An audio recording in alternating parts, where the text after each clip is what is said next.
plaintiff, Anita Taylor Bracey, found out she was adopted when she was 7. And years later, her birth mom told her to attend a man's funeral because the man was her biological father. Anita attended but didn't tell anyone who she was and believes the defendant is her sister. So she petitioned the court for a sibling DNA test. Defendant Karen Bullock says her heart went out to Anita when they first spoke because she'd been trying to find information about her father for 40 years. Karen's here today to help Anita get closure. All rise. This court is now in session. The Honorable Judge Greg Mathis presiding. You looking at grinning? I'm looking at you grinning. I can't help it. You better worry about this case. You may now be seated.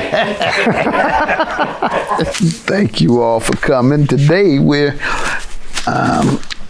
looking to see if you all are siblings. We've taken the DNA test and we're happy and hopeful. Yes. So let's begin with Miss Taylor Bracey.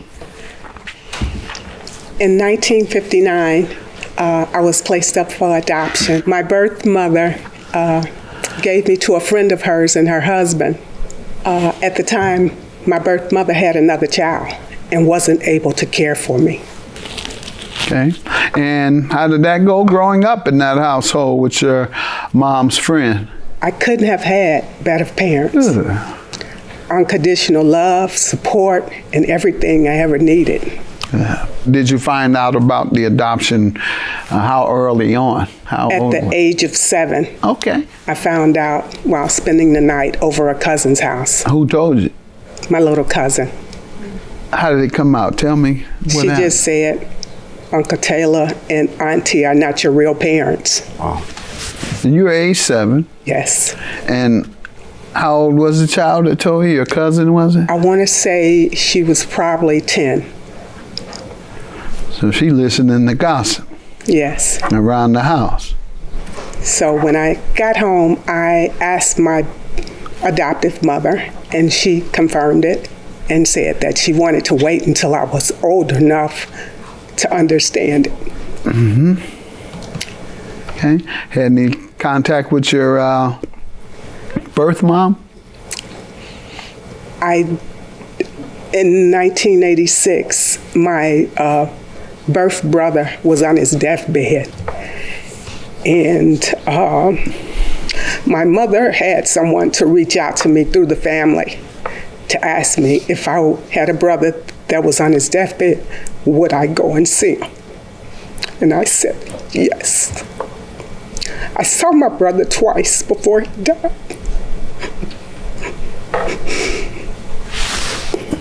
How old was he? 2 years older than myself. And You hadn't had a relationship with him? unknowingly, I did. How? I was, up until I was at the age of 3, we played together. I didn't know he was my little brother and that the lady that brought him to see me was my grandmother. At the time, our parents decided to separate us because he knew that I was a child, that my birth mother had given up for adoption. Excuse me.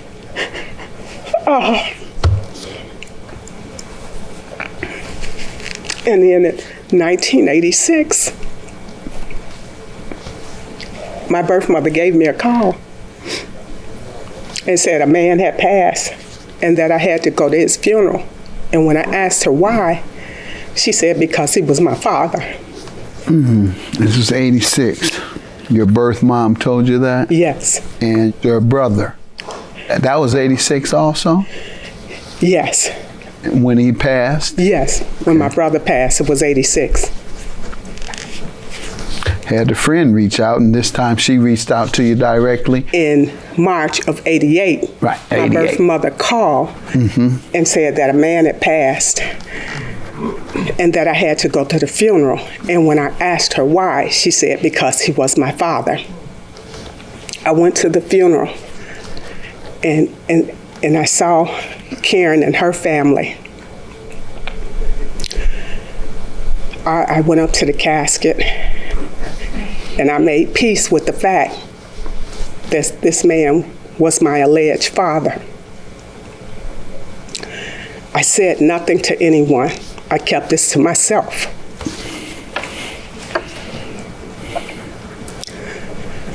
And I left the services. And when you met Karen, you met her as the daughter of the deceased. When you were there, When I was there, she was the daughter of. when I was reading the obituary, I saw her name. Got it. Okay. And I decided that on October the 7th, I wanted to know for sure if what I had been told was true. On my 61st birthday, I got the call from the Judge Mathis show. And that brought me here, and that gave me hope that what I had been told was possibly true, and that at last I would finally get an answer. I'm just curious how our show found out about your your circumstance. I You didn't call? researched Karen on the internet looking for a phone number or address, and I was able to find the phone number. At the time, I just knew it was a relative. I didn't know that this would turn out to be her brother. And I left him a message and asked him if he would call me back and why I was calling. But I want to give my staff credit for being able to bring you all here without you all calling in. I mean, how were you contacted by my staff? They said, I saw your internet search, No, and therefore I'm actually, calling you. I actually called on the 7th of October. Got it. You called us. Yes, All I right. called you. All right. I And- know my staff is good, but and they are excellent. Someone called me back on October the 12th, which was my 61st birthday. okay. And I just took that was a good sign that me and Karen were meant to find each other. All right. Let me hear from you, Karen. Anita called, and we were on a three-way, my brother, she and I, and she said that we share the same father. So when she told me her story, my heart went out to her because she had been looking for her father's family or something about her dad for over 40 years. My dad died in '88. My parents had been married since the late 30s. My father was a businessman, tall, handsome, well-dressed, and Like me? yes, like you. You all could be twins. He always get the compliments about his good looks. I want somebody to tell me I'm good. Oh, I you're shouldn't quite- have had to ask. You're quite handsome, and But I had to ask that. He don't have to ask. I am so proud and overwhelmed to be here in your company of such a cosmopolitan, well-known, based in goodness person. You go ahead. Don't stop.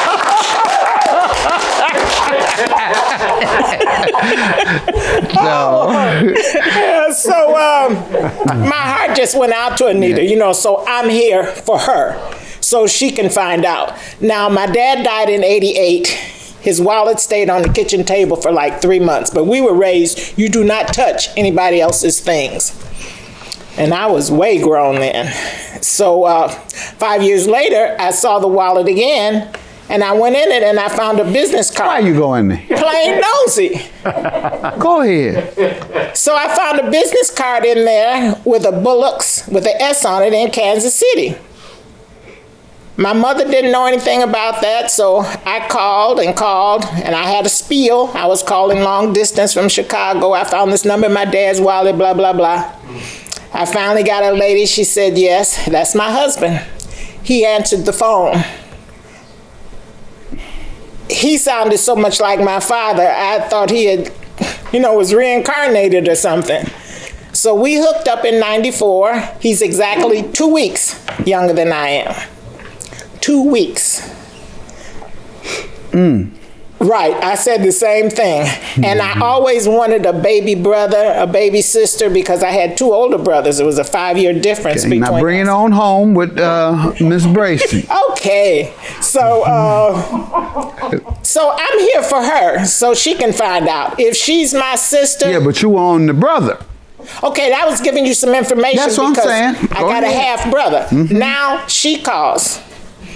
So it's a possibility that I have a baby sister that I've been wanting forever. Now, But did you meet the baby yes, brother? I went to Kansas City and we talked 3-4 times a week.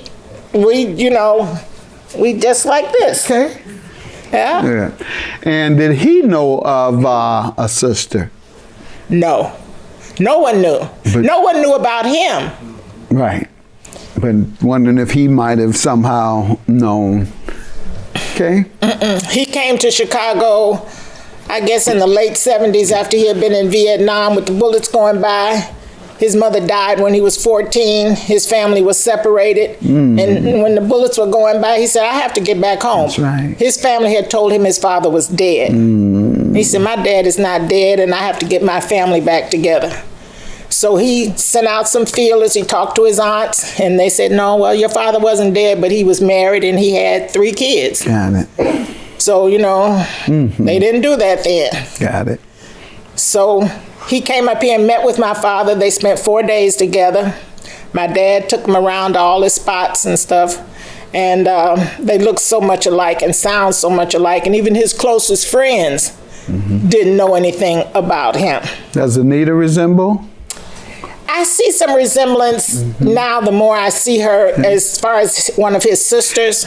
And how did you all interact, and have you interacted since you all got together? Oh, yes, we talk on the phone every day. Really?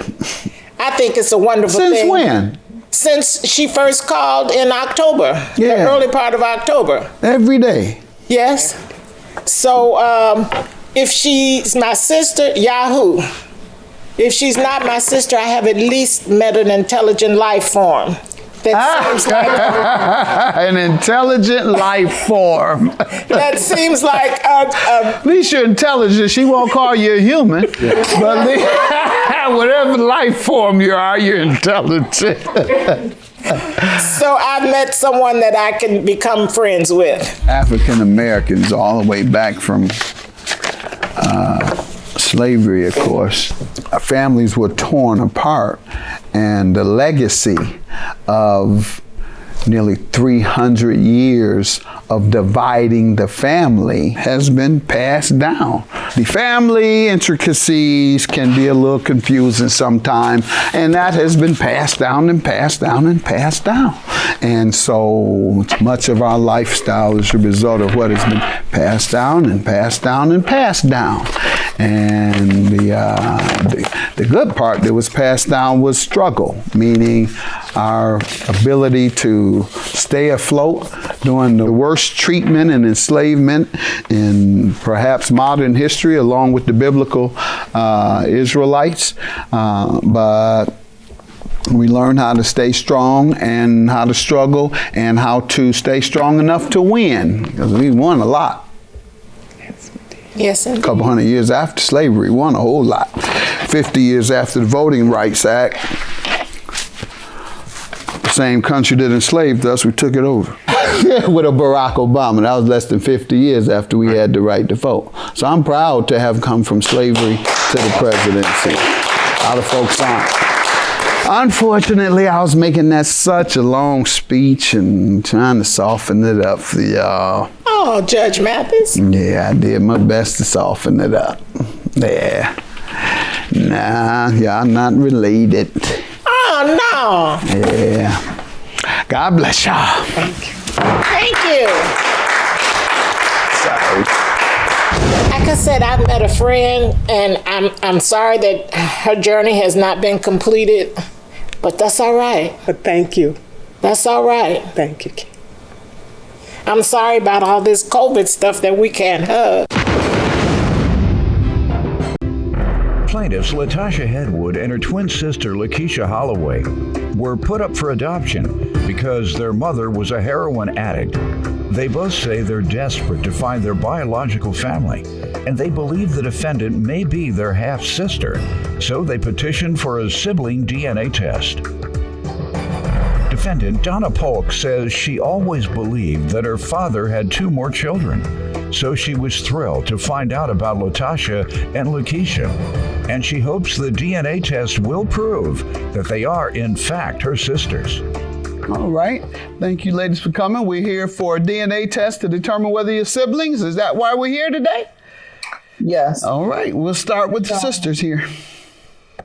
Hi, Judge. My name is Lakeisha Holloway, and Latasha and I are identical twins. We're 5 minutes apart. At the age of 2, we were put up for adoption. We knew that we were adopted. Our adoptive parents did tell us, but they couldn't really tell us anything else because, unfortunately, our adoption was a closed adoption. And during that time, most adoptions were closed.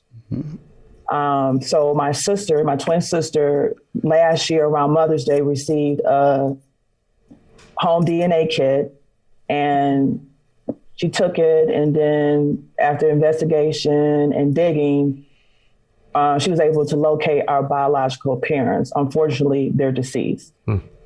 With further digging investigation, she was able to locate an ex-boyfriend of our biological mother who shared with us that he's the one that started her on heroin, which is part of the reason why we were put up for adoption.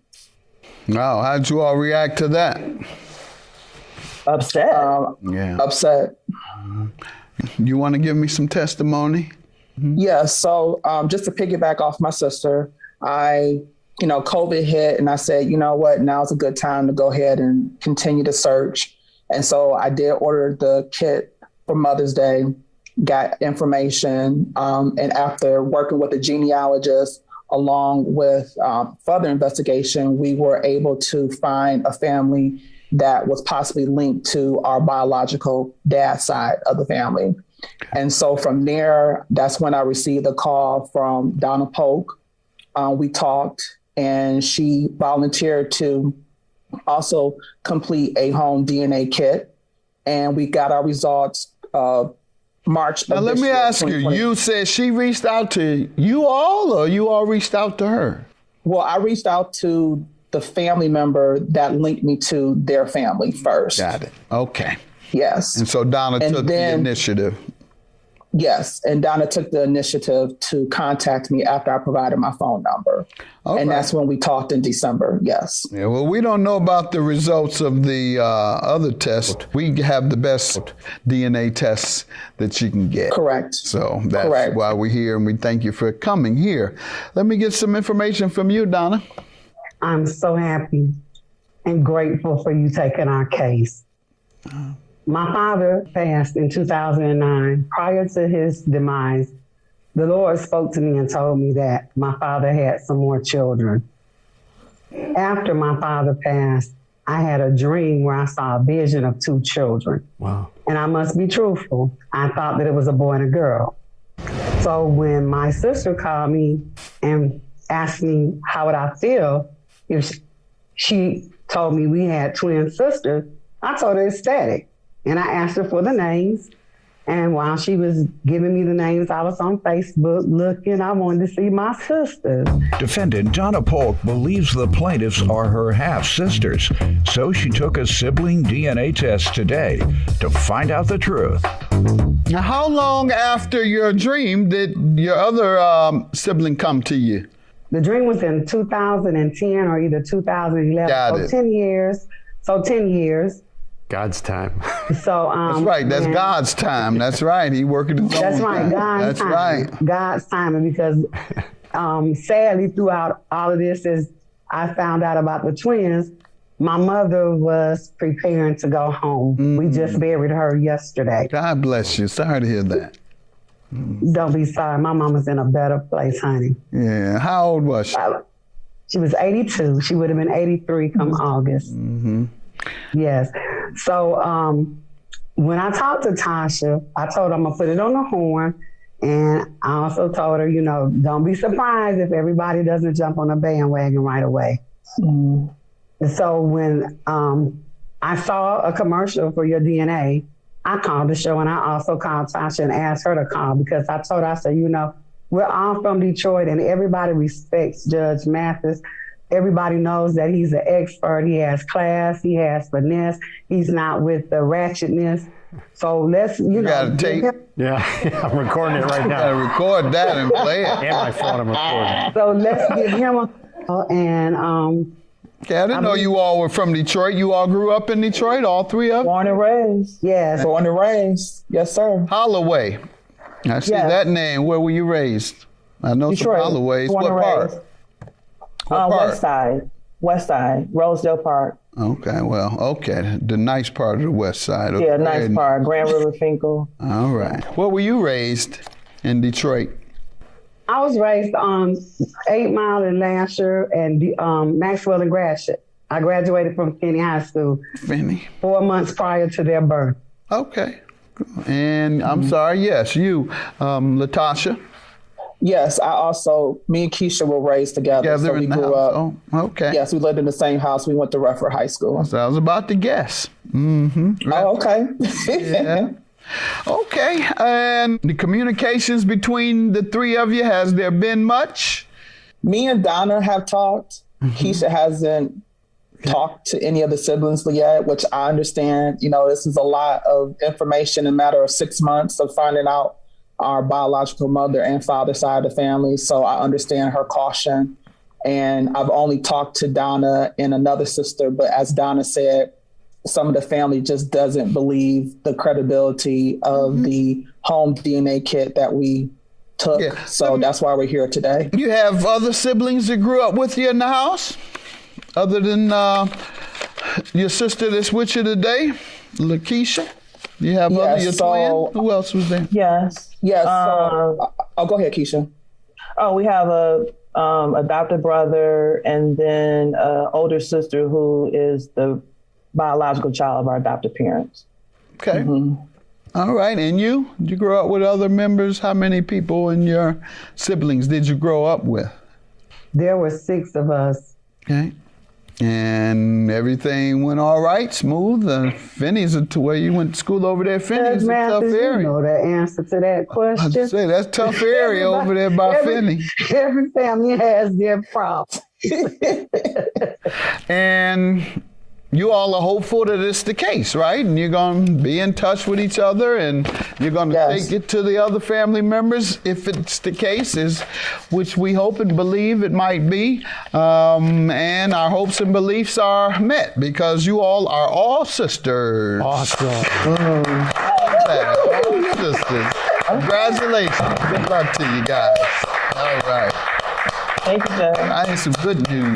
That's fantastic. Yes, good news. Thank you. That's wonderful. I'm just glad it's confirmed. Now we can move on and, make new memories. And hey, life is short. Let's get it in. I already knew. It was just confirmation for them. It was what I wanted for them. For them to know. I already knew. God never lied. He never lied. No, he does. Oh, I love you. You know, it's overwhelming, going through all this, but it's also exciting and just looking forward to, moving forward. God bless you. God bless Judge Mathis. Bye-bye. Plaintiff April Merritt says she's been looking for her father for quite some time, and she believes she and the defendant are half-sisters who share the same father. So she petitioned the court for a DNA test. defendant, Rochelle Smith, says her father was in prison for 21 years. And once he was released, he did mention that April may be her sister. So she's eager to get the test results today. So we're going to start with you, April. Give me some background. So I have been looking for my dad for quite some time. I never got, as I was looking for him, any real answers from my mom. So I kind of brushed it off. Around the age of 13, I was told that there was somebody else that was my father, where my aunts had a big input on their opinion about it. Questioned my mom about it, still never really got anywhere. It came to a year where my daughter, youngest baby girl, was sick in the hospital. They thought she might have had cancer. Once it was proven she didn't, I ended up getting a phone call from one of my cousins who told me she hoped that I got the one thing that I wanted in life, which was to meet my father. In the meantime, while my daughter was in the hospital, I asked my mother for his name, let her know that I was just going to ask this last time and be done with it. In the midst of her being in the hospital, she gave me his name. I found him on her Facebook page and went to his Facebook page. I then left a message in his messenger for him and his mother, letting them know who I was and that I didn't want anything. I just wanted to find my dad. In the midst of that, I met my other siblings on my dad's side. Didn't take it too well. And we just, we're at this point to where I just decided to get some help, to get some closure for myself. Okay. And a couple of things. Sounds like you asked your mother several times about who your dad was, and you say you kind of brushed it off. How do you brush those type of questions off repeatedly? Sounds like it's something you could brush off once or twice, but not over and over and over. They got to tell me something, Mama. Because she never would come with correct answers. Why? I don't know. However, after I locate him, I asked her, why didn't you tell me any of this? She explained to me, one, because he was incarcerated all the time. Then she gave me another answer that he denied me when she was pregnant with him, when they got into an altercation, a verbal argument. And again, like I said, just asking her, she would come with, so many different stories that it was just, I kept feeling like I was wasting my time and wasn't getting nowhere. Got it. Yeah. And I'd like to point out to parents who come in here who don't live under the same household, or they're dealing with custody issues or visitation issues or child support issues, and they put the child in the middle. The child is harmed for their own selfish reason. The child is in the middle. I'm not letting you visit your dad because he's denied you when we were arguing, so that might not even be your dad. I'm not letting your dad see you until he pay his money. Your dad ain't paying money. He a deadbeat. Your daddy don't want to see you. No, daddy don't like you. Mama, why can't I go over to daddy's house this weekend? Because he got that woman over there. And I don't want her talking to you, and I don't want you being around his women. So that's what I'm using this as another example of, based on what you've just told me, as another example of parents playing games with one of the most important parts of a child's life. This is, I don't know how much more important it can get. Yeah. Yeah. And you're talking about because he never liked you, or because he never accepted you, or because he said you wasn't his, because I was mad with him, or whatever the reasons you told me. Your mom's still with us? Yes, she is. Still alive? Well, I want her to hear me. I hope you don't get mad at me talking about your mama. But, if you got a mama who don't do folks right, and I don't think that's right what she did, I'm going to talk about it. I understand. Plus, you on video anyway. Usually when you talk about people's mama, they might want to do something to you. You can't do nothing.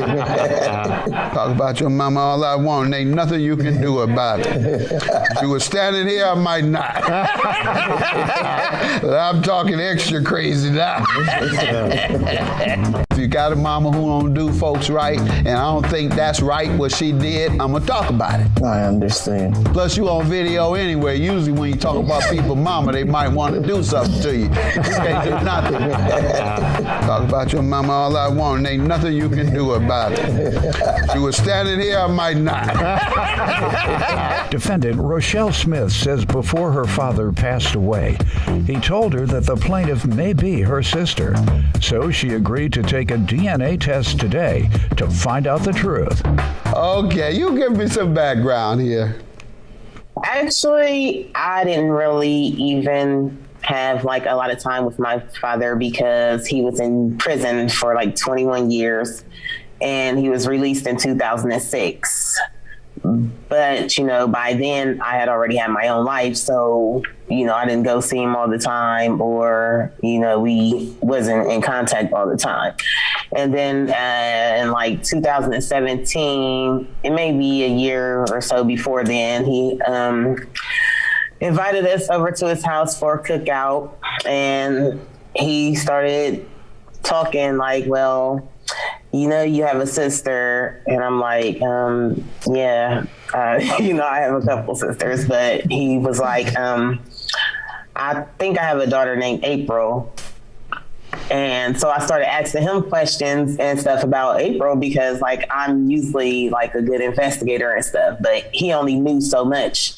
So from that day, I mean, he always told me, like, that he was trying to find her and whatever the case may be, and, you know, talked a lot of mess about her mom. So, and then, I mean, me, her, and my other sister, we've actually, like, gotten together and, like, you know, enjoyed ourselves at my house and everything. And then, like, with my other sister, all of that just changed. What examples can you give me of the other siblings not really wanting to change their life or bring you in as part of their family? You know, Your Honor, when I talk to them, I let them know that I knew this was not going to be easy. I did not expect this to be easy. However, my sister, she got mad at me because when I received the necklace from my dad. That's all I have of him. Like, she has memories, letters, pictures. There was a point of time that she, you know, told me that she heard that our dad was paying all of my bills. He wasn't paying none of my bills. He did pay a cell phone bill, and that was because I was the only one over there on his last days, helping him ever since I came into his life. So it's just been a lot of confrontation, you know, with them things. Messy. It got messy. It got pretty messy. much. Okay. On page 1 of my evidence. Not necessarily because they didn't like you as a person or didn't want to accept his responsibilities or his new revelation, but because it was just messy like things get, like messy people get messy. All right, he paid your bills? He ain't paid mine. You didn't tell me. They said, we don't believe that you are blood related to us, so that's why we don't want to associate with you. Was that one of the main reasons? I'm talking about your siblings. We're talking about your siblings now. Yeah, well, the siblings, they sided with their mom. The mom put it on Facebook that she didn't think they should claim me. That's evidence 6 until we actually got a DNA show me something where the kid said that too? Somewhere? You have something where your sibling said that? Where? The sister shared, well, this is not in the evidence, but the sister did share that with Rochelle. Not with you, though. No, she did not with me, but she shared it with Rochelle, and Rochelle let me know. And like I said, when she let me, she told Rochelle, your other sibling said that they don't believe it? Yes, at first, but then I think my sister started to feel like, because she wanted to surprise April actually for April's birthday and get all of us together and go to Vegas. And she was like, what if she really is our sister and we've been being mean to her like this? So I'm not sure how they actually feel, because it's iffy sometimes. Sometimes yes, sometimes no. Depending on whose bill he's paying. Well, he ain't paying nobody's bill. God bless him. God bless him. I'm not going to have fun at the deceased expense, but you're right. All right. But God bless him. How old was your dad when he passed? But I want to say 61. 61. What did he pass from that early? Cancer. Oh, what type? I believe it was prostate. Pancreatic. Oh, yeah, prostate. Yeah, I think it was prostate. God bless his soul. Well, we're going to clear up all of the confusion and all the messiness. Defendant Rochelle Smith says before her father passed away, he told her that the plaintiff may be her sister. So she agreed to take a DNA test today to find out the truth. You all had a relationship how long, or have you? Me and Rochelle have been really close since we met. How long ago was that? I met all them in 2018. That's when my father ended up reaching out to me. He called, cried, telling me, he was so happy that he found his baby's girl. He was excited to talk to me. Then he broke down and crying, telling me that it was a bittersweet situation because he was at stage 4. I wish your mother would be more honest with you. Y'all not related. I wish your mother would be more honest with you. Have a good day. I'm sorry. This bothers me so much, the way your mother has handled this, and now no, you're not related. Sorry. That's too bad. Don't start crying, girl.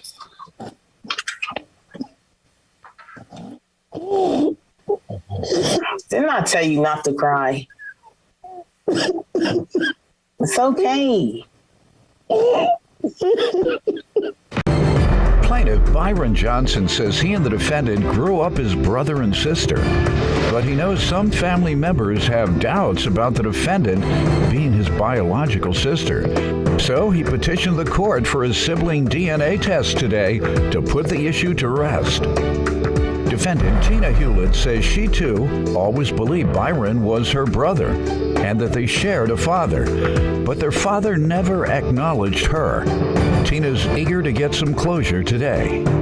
All right, and thank you all for coming today. We're here to discuss and reveal DNA for as siblings. And so let's get right into it and see why this is a question today, and we'll find the answer to the question. Let's hear from you first, sir. Hello, Your Honor. Pleasure to be here. My name is Byron Johnson, and I'm just here today to settle once and for all that Tina is my sister.